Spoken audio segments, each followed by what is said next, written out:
Our first speaker in this session is going to be Rafał Pankowski of Never Again Association and Collegium Civitas, who is going to speak to us about Joseph Conrad Korzeniowski and Bronisław Piłsudski and how they almost met in Singapore. The floor is yours. Thank you. Thank you very much. And first of all, I want to say thank you for inviting me to this really fascinating event. Concept of Orientalism and Orientalization. It certainly influences the Polish perspectives on Southeast Asia in different ways. As described by Said, it amounts to a stereotypical perception and representation of the cultures of the East by the West. And of course, a region in the Asian East viewed from a country in East Central Europe, but with a strong sense of identification with the culture and values of Western Europe. At the same time, Poland, of course, has been the object of different forms of Orientalization too. And for centuries, Poland itself has been viewed as a part of Europe's East rather than the West. And of course, East and West are here highly relative categories. And if I can offer a brief answer to the question that was raised earlier today from Switzerland, I believe. So when did the East Europeans start calling themselves East Europeans? I would say probably never. I think they never really started calling themselves East Europeans. Of course, there are exceptions, but that would be my brief comment on this subject. And of course, Poland used to be a kind of regional power, but then for a long time it was divided and occupied by other empires, neighboring states. So it is complicated in this case, in this sense. So Maria Janion, the brilliant Polish author who sadly passed away just recently, she invokes Said's theory of Orientalism to discuss Poland's complex identity issues, and especially the relationship with colonialism and post-colonialism, and also the ways through which Poland, as a nation, could be seen both a victim and victimizer at different points in its history. And she also about this key, perhaps permanent dilemma of Polish identity concerning the self-definition as being a part of the West, but also a certain perception of a semi-peripheral state, a complex sense of both superiority cultures. So Poland as a state did not colonize non-European lands, but Polish-born individuals, of course, could be found among the colonizers. But on another level, on a more general level too, Polish history is not completely cut off from the story of European colonization. After all, Poland was also a semi-peripheral part of the global colonial socio-economic world system, to use Wallerstein's term, and its trade relations included the colonial powers, and especially Amsterdam, of course, the seat of the East India Company. So in the 19th century, a number of Polish exiles played a role in Southeast Asia. Many of them were ex-combatants of the failed uprisings in Poland, who then became engaged in the colonial plantation business, usually on the territory of current Indonesia. And this is the basic paradox that I want to highlight. Former freedom fighters becoming active participants in the regime of colonial exploitation. And among those Polish travelers, of course, one name stands, that is Joseph Conrad, the Polish-British writer. His novels, until today, in many of our very contemporary debates on colonialism and genocide.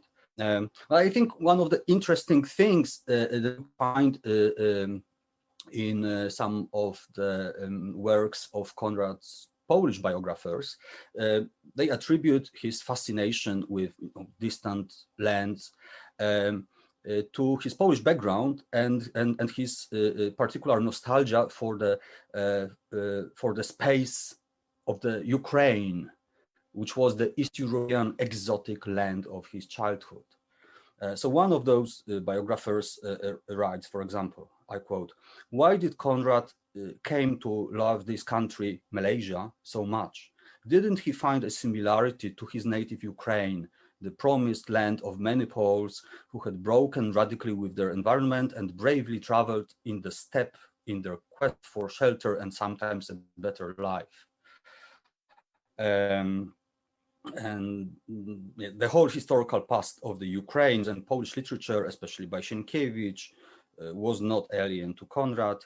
The layers of the past were visible, as well as the clash influences of the newcomers on the local population and the other way around.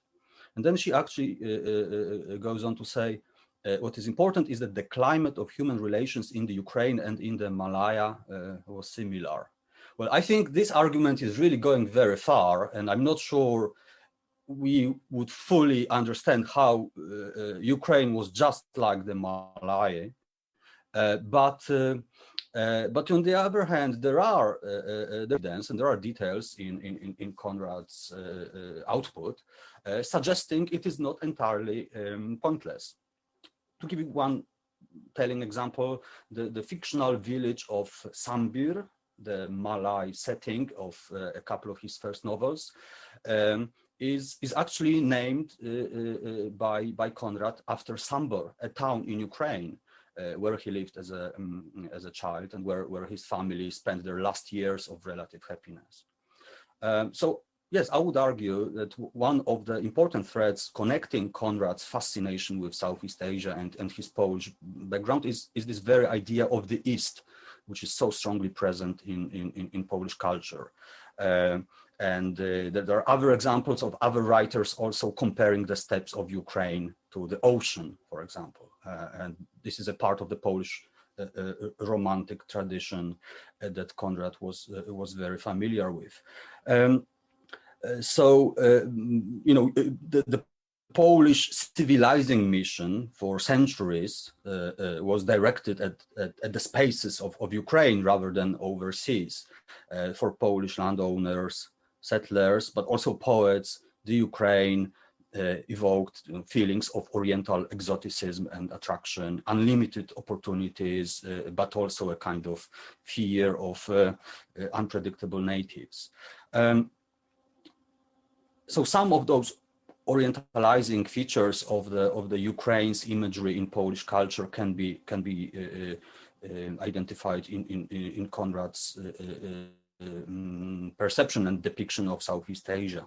So those observations, I think, suggest some questions which are relevant in the context of Southeast Asia, in the context of East Europe, but also in the more universal context. So what are the challenges of this kind of colonial, non-colonial ambiguity, and can we understand the other by referring to the familiar?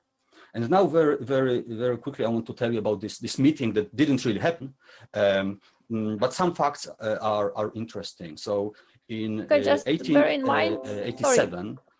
just bear in mind you have 1 minute. It's fine, thank you. So in 1887, two Polish men, one of them was Conrad, traveled through the waters of Southeast Asia, and they stopped. Both of them stopped in Singapore, but they had no chance to meet at the time. Although they had a lot in common, they represented the same generation of young Polish noblemen from the eastern part of Poland, Both of them came of age in the years after the failed uprising of 1863. They were both socialized in the spirit of the Polish Romantic tradition. But Conrad was a successful sailor, an officer who operated in the region, based in Singapore. The other person is much less known, but he's also very interesting. His name is Bronisław Piłsudski, and he was in Singapore as a political prisoner who was being transported as a prisoner of the Russian state by a sea route to the Russian Far East. That was before the Trans-Siberian Railway was constructed. So the travel was quite horrible, harsh conditions. Nevertheless, he managed to send a letter to his family in Poland from Singapore. He managed to become a researcher and advocate for the Ainu minority culture in Russian Japan. Finally returned to Europe together with Wacław Jaroszewski, who was mentioned here also. And indirectly, through his young protege, Bronisław Malinowski, he actually had a major impact on the development of modern social sciences, social anthropology. So I think this meeting that almost happened, but could not take place, is quite symbolic, given this very strong similarity of the social backgrounds of Piłsudski and Conrad Korzeniowski. The contrast in their position was really striking. So one was a prisoner of a European imperial power, Russia. The other was a functionary of the colonial trade mechanism of another European imperial power, that was Britain. And I think that can be seen as symbolic or emblematic of this, broader paradox of the Polish position vis-a-vis the question of colonialism. Thank you very much. Thank you so much. Now for the comments. The first commentator for this paper is Nemanja Radonic. Please go ahead. Thank you, Marta. Thank you very much, Rafal, for this wonderful paper. It's really thought-provoking, and it ties exactly to the ambiguity that Jan mentioned, that many others mentioned here. And basically what I found very interesting about it, and someone mentioned it in the chat, it's this idea of the East. So someone mentioned Milica Bakić-Haydn and her concept of nesting Orientalisms. So basically, this is something that's interesting to me. That's the question is actually, is it present in Pilsudski and in Conrad's writing? The other interesting thing that you mentioned in the beginning, but I don't know if it can be complicated, it's this paradox of freedom fighters as plantation owners. So that's just a smaller question. I found your use of this slogan for your freedom and ours, slogan of Polish internationalists, if I understood correctly, in the 19th century, very interesting. I'm more familiar with the Cold War period and the works of Adam Kola, who wrote about the 1948 World Congress for Peace, that kind of ties into this kind of ideas of togetherness. About Joseph Conrad, it's very interestingly positioned, this complicated figure who is best known for his works, perhaps about Africa, but you didn't position him as a kind of a Kipling, which is, I think, very good. My question about Conrad is, was Conrad actually aware of the reception of his novels and ideas about Asia? So you mentioned him rejecting this kind of honorary doctorates from Oxford and other things, but does he specifically mention somewhere how these ideas were recepted in Great Britain? And a question that ties into this, but it's kind of complex, was Conrad actually aware in some way that he was a part of this narrative colonization of these extra-European spaces. Does he refer to that somewhere? There's another question about Pilsudski, quite an interesting figure. So his experience in Tsarist Russia, in prison, in this ship, and especially the fact that he was chained with other prisoners, does he at any point explicitly mention these troubles as kind of comparing them to troubles that colonial subjects feel in Southeast Asia or in other parts of in other colonies? And lastly, do these ambiguities speak more to the Polishness and the Eastern Europeanness of these travelers, or are they specific to these individual very complex images? So can a larger kind of a group of Polish travelers be identified via Bronisław Pilsudski, or do you view them as individual images in time? Thank you. Thank you so much. And our second discussant for this paper is Douglas Kamen. Please, the floor is yours, Douglas. Thank you, and I apologize if there's a bit of barking. This paper is premised on a very fun hypothetical scenario. Had Conrad and Pilsudski met in Singapore in 1887, what would they have had to say to one another? And specifically, what would they have had to say about parallels between the Polish dilemma and colonized peoples of Southeast Asia?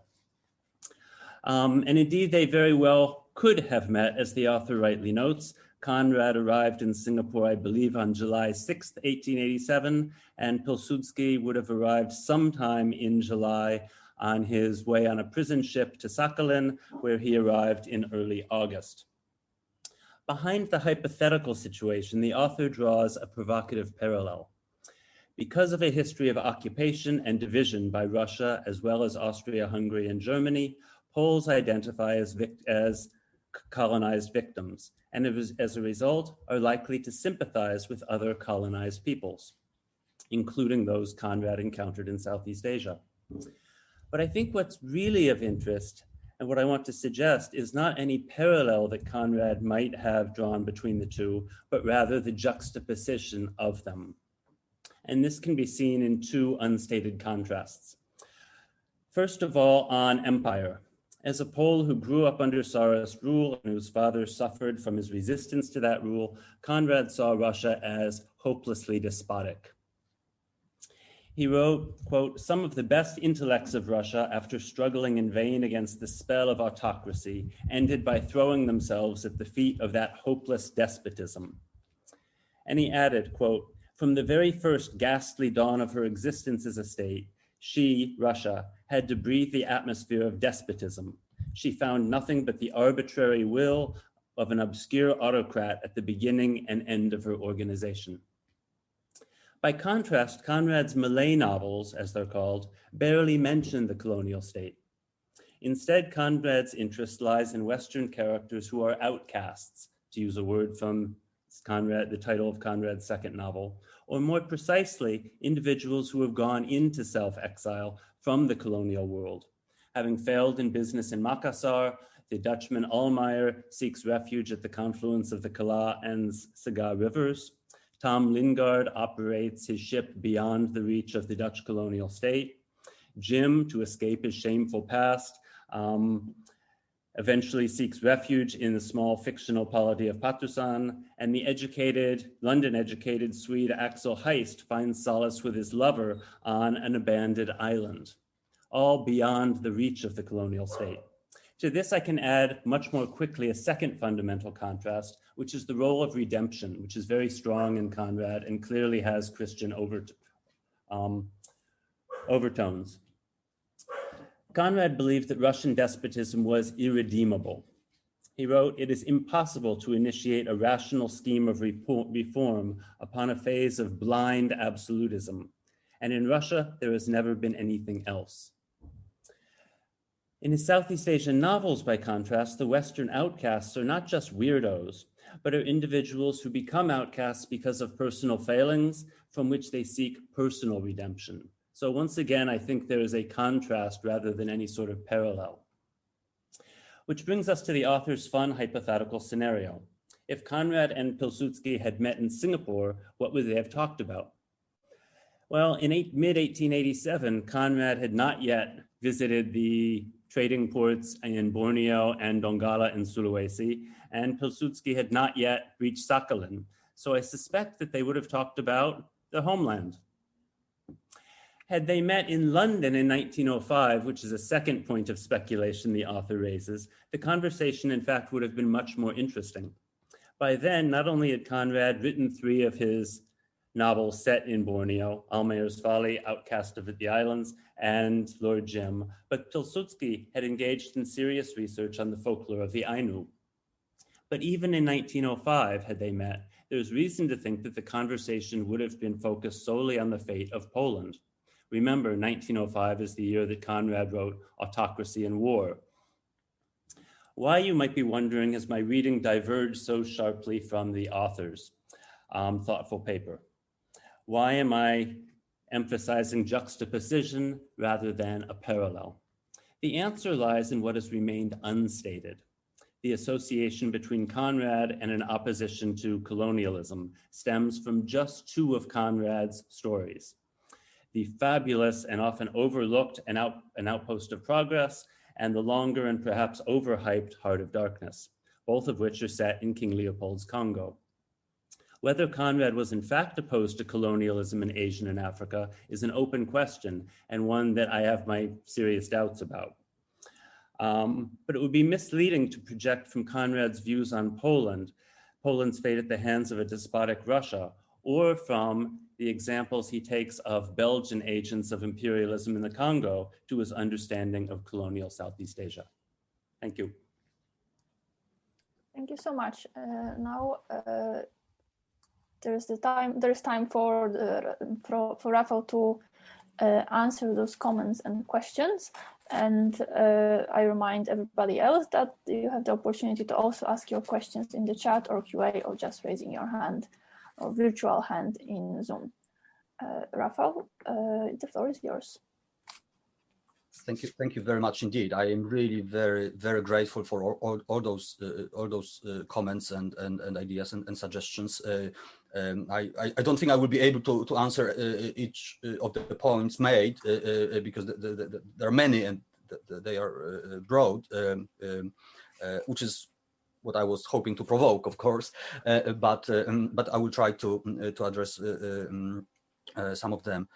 I was just slightly distracted because I saw in the chat that Edward Said himself wrote a comment, which I did not expect. Some of you may have noticed. And by the way, I don't know how well known it is, but Said actually wrote his PhD on Conrad, and I think he practiced his concept of Orientalism through the analysis of Conrad's work. But okay, I think one of the first points or questions was about the reception of Conrad's work and his perception of the reception both in the UK and in Poland. I think in both cases it's a very complex matter. Of course, he became a very successful writer in Britain, but he also said on several occasions in private letters and conversations, he felt he was not achieving the kind of success he would be hoping for, or he would be deserving maybe, if he was not from Poland. So this Polish baggage, was with him for good or for bad throughout the career or both careers, because he was clearly discriminated against as a sailor too. He always worked below qualifications. He could not find employment. in Singapore. There's evidence saying that he was, a British citizen born in Britain. That would have been slightly different, but he was a British citizen born in Poland, and the reality was different for him. I believe that, I think for good reasons, that as a writer he also faced certain obstacles. Despite his English was quite good, I would say, but he faced obstacles because of his Polish background. In Poland, the reception of Conrad has also been complex. He got a lot of criticism, especially in the early year, as a kind of traitor to Polish identity and Polish culture. And for example, he was criticized by the famous Polish patriotic writer Orzeszkowa, who was very negative about Conrad's relationship to his Polish roots. But then I think the reception evolved, of course, and he was recognized as a great Polish writer, even though he didn't write about Poland and he didn't write in Polish. But there is this wonderful quote which I found after finishing the paper from Stefan Żeromski, a great Polish writer of the time, who is actually claiming that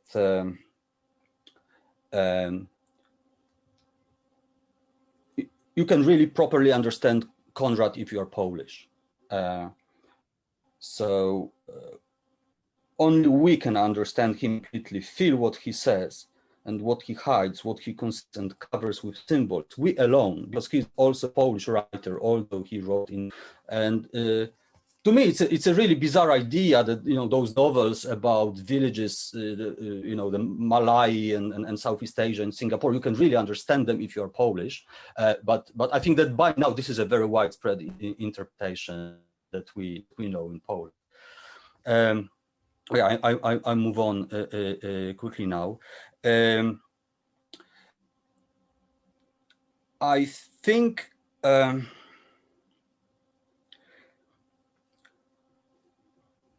I don't think I'm trying to force Conrad and Piłsudski into one type necessarily. I think that juxtaposition is a good approach. Of course, they are very similar in many ways, but in many ways very different. And in a certain way, as we know, Conrad's fascination with Southeast Asia was real. He learned the Malay language. Even after he returned to Europe, he still studied the language and culture, and really didn't lose his interest. But of course, his interaction with the local culture and local population was limited. It was very superficial. And most of his social interaction and his social environment were the Europeans in Asia rather than Asians in Asia. And it was very different in the case of Bronisław Piłsudski, who really sort of immersed himself in the culture of the Ain, first of all, and he married. He had a family. In fact, his family still lives in Japan today, and in a way, I would say, Piłsudski was the pioneer of the participant observation method in anthropology. And again, it is something I would like to explore further. But I think there is some good evidence suggesting that Malinowski really got a lot of inspiration from the conversations with Piłsudski after he returns to Europe. Are they? Can they be sort of symbolic of the more general, pattern of Polish presence in Southeast Asia and other colonized regions? I would say yes, definitely. And this is exactly what I tried to suggest. People from the same the same background, not just in terms of national background, but also many other things. People on the side of the oppressor and on the side of the oppressors, and there is, there is a pattern going both ways, and I that is exactly what the story symbolizes. Finally, I would say that, well, it's a good point. Conrad wasn't really exactly an anti-colonial writer.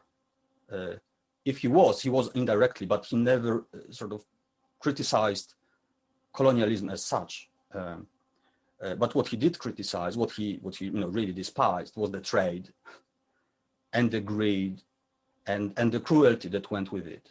And I believe this is also what eventually made him leave the position, drop the career of the sailor.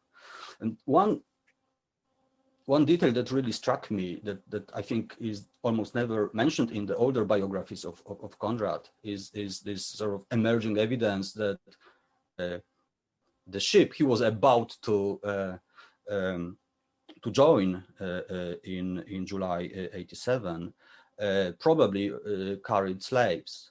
And slavery was illegal in both parts of Borneo, but it still occurred. And apparently there is evidence suggesting that his own ship was a part of the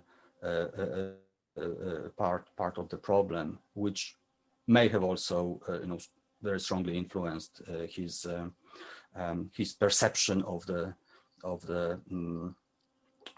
sort of moral bankruptcy of the colonial trade, of which he was himself a part. So once again, thank you for your very inspiring and very interesting comments. I really appreciate it. Thank you. Thank you. If I might take this opportunity to make a comment myself, is a very interesting point about this claim that Poles can exceptionally understand Conrad because of being Poles, and because the same claim is repeated in 1920s in the Maritime and Colonial League in their journals, which is also very contrasted to the fact that on a literal level he was extremely difficult to understand, because the translators of his novels had problems with vocabulary, because the Polish language simply didn't have the vocabulary to express the maritime terms. There was no maritime vocabulary in the Polish language until the 1930s. So there is this paradox of these two aspects. And we have now a question from Dariusz Kołodziejczyk, please. Please unmute your phone. Thank you very much. I like the comments by Douglas Comment because it complicated the picture, and I would like to add something more. We have hundreds of Polish prisoners, political prisoners in Siberia, who are usually portrayed as victims, and it's fair, it's just.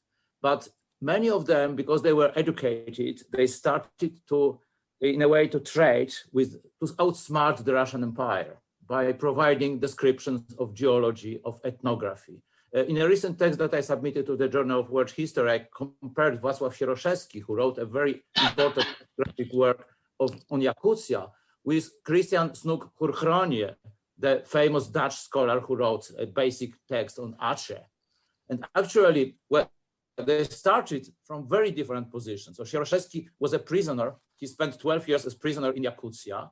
But after all, they ended with works that were equally useful for the empires in the colonizing way. Even though Sieroszewski was always against the Russian Empire, but he became the member of the Imperial Russian Geographic Society. It's interesting that the Polish edition of his Yakutia from 1912 doesn't mention that he published it with the Petersburg Geographic Society.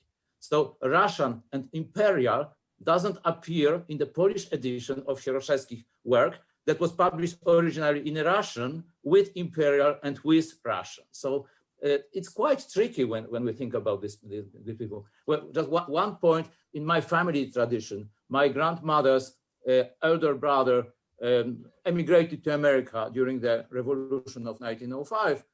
Her father was a participant of the January uprising of 1863.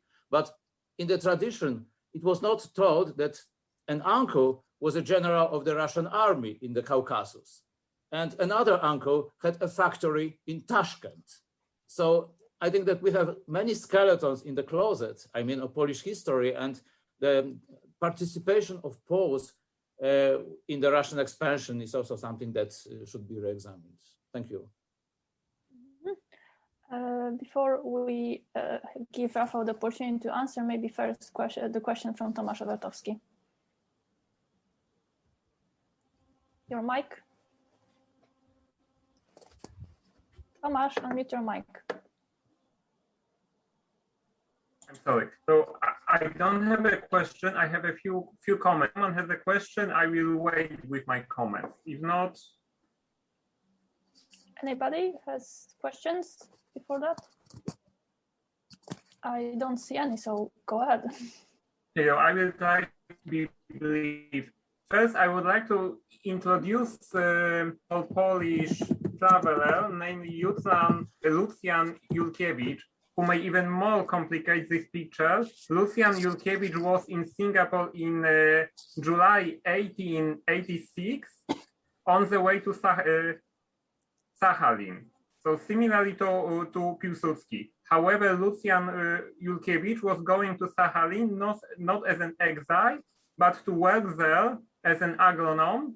So for him, working, and it's not from Russian Empire. He was born in the part of Poland which was under Prussia.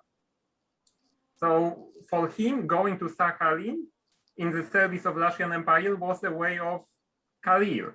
So I think it's interesting to juxtapose him with both with Conrad and Piłsudski. Another very interesting character, which is somewhat similar to a family story told by Dariusz Kołodziejczyk, namely Bronisław Glączewski, a famous Polish-Russian explorer in Central Asia. His father took part in January uprising. So father was fighting against the Russian Empire. Glączewski was exploring Central Asia in the service of Russians, and he took part in the conquest of Tajikistan. And one more remark about the same background and different fate. So Józef Piłsudski, Bronisław brothers, is sometimes compared with Felix Dzierżyński, that they were both noblemen, Polish noblemen from Lithuania, who in their youth became socialists. Piłsudski ended up as the father of Independent Poland. Dzierżyński ended up as the founder of the Soviet secret police, and it's often emphasized that their social background was actually quite similar. Yeah, so this is my here are my shots. Thank you very much. Thank you. Rafał, now you have an opportunity to answer to those comments, and please be concise. Mm-hmm. I don't think I have much to add to those comments, except I welcome them, and I think they are very very to what has been said already. The more I thought about it, the more I understood. Yes, it was a very interesting time in Polish political and intellectual history, when we can really draw an illustration showing the sort of social connections that existed between several of those really important figures such as Sieroszewski, such as Żeromski, such as Stanisław Witkiewicz. So all of them played an important role in the Polish cultural and political establishment in the first decades of the 20th century, and they all knew each other, and they sort of operated in a very similar milieu. And I think so many of them also traveled to Asia, whether voluntarily or not, at different points in their lives. But all of those names, and of course Malinowski too, they pop up again and again in the context of this of this social group of Polish intellectuals, and in many cases Polish revolutionaries and political leaders, and of course Józef Piłsudski is there in the background too. And of course, we don't need to explain the sort of symbolic and historic significance of Józef Piłsudski in Polish history. But it's not an accident that he is also there as a member of that generation. Thank you. So thank you very much. Do we have Henrik is? But please unmute your mic. I'm doing that. A very short question. You say on page 9, you talk about the Polish identity and that Conrad had a Polish identity. Could you explain that to me? It's a very dangerous statement. I hope you realize that. Rafał, your microphone. Yes. Mm-hmm. Well, just behind me I have all those Polish books saying Conrad's identity is the most important thing about Conrad, and of course there are different arguments for and against, but yeah, he never denounced his Polish identity. He became a British subject after he denounced his Russian passport. When he was a sailor, they often referred to him as the Russian prince, which probably annoyed him mildly, but he never denounced his Polish identity on a personal level, even if he didn't write in Polish for the Polish audience. He visited Poland several times, most notably just before the outbreak of the First World War, when he visited Kraków. And he was stuck there because it was not easy for him and his family to leave Austria-Hungary as a British citizen. But it was actually the only more or less the only occasion in his life when he became politically involved, because he carried a letter or a memorandum to the British government, arguing the case for Polish independence or autonomy, and he delivered it when he finally arrived in London. That was probably the only occasion when he actually played some kind of political role, in the service of the Polish movement for independence, of which his father, of course, was a leading was a leading figure, and paid a big price for that. But even at the peak of his sailor's career, he was really very so happy he could show to the British that even a nobleman from the Ukraine can be a good sailor. And that was, I think, that was a statement of his professional success. Thank you. Thanks.